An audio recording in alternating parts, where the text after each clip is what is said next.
सान फ्रान्सिस झेवियराची दाखवणी. सान फ्रान्सिस झेवियराच्या कुडीच्या पवित्र रेलिकेची दोबाजीक दाखोवण 2024 वर्सा नोव्हेंबर 21 सुरू जाल्ली.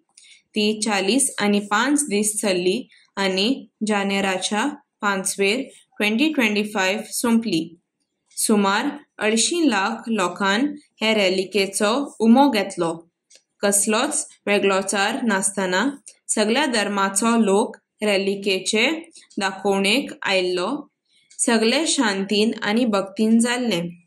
सगळे विंचून काडलोले प्रतिनिधी आपकोशेन आयिल्ले वावुरपी, सुरक्षणाचे वावुरपी, पुलीस, हेर वावुरपी, आदार दिवपी, वेंचणुकी वावुरपी, बगी चलोवपी, उदकाचे वेवस्था करपी, ई-रिक्षा ड्रायव्हर, लॉन्ड्री स्टाफ, शिंवपी, कॅन्टीना, जेवण दिवपी, बिजली खात्याचे, नितळसाण सांबाळपी, सेक्युरिटी एजन्सी, तरणाटे, यात्रीकारांचे वेवस्था करपी, पत्रकार,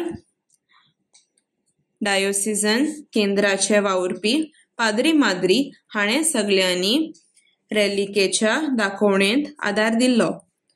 डायोसिजन समाजीक संपर्क केंद्राच्या कारभारा काल सगळ्यो कार्यावळी लायव्ह स्ट्रीमिंग जाल्ल्यो.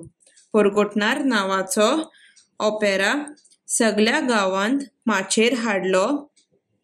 तशेंच शिलाँग चेंबर कॉयरान ताचें जिवीत संगीतान गाजयलें. गोंयच्या सरकारान दाखोवणेच्या समयार गरजेचो आदार सहकार दिल्लो. गोंयच्या सायबान आमकां सदांच बेसांवांनी भरची हीच आमची मागणी.